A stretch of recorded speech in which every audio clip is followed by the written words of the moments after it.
So what you can also do in Kimi is you can go ahead and extract text from images. So in order to do that in Kimi, you can go around and click on this attachment button right here, and then upload out a photo with a text that you may have. Like I have this quote, as you can see right here. So let me just go ahead and then right click right here, just like this.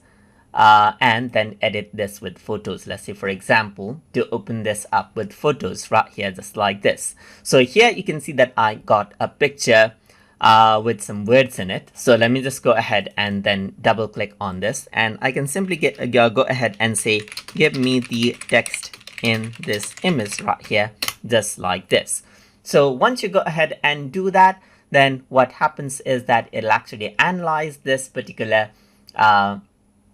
image, and then will simply give me the text. It says, there isn't a word in the dictionary to describe how I feel about you. So this is what you have, as you can see.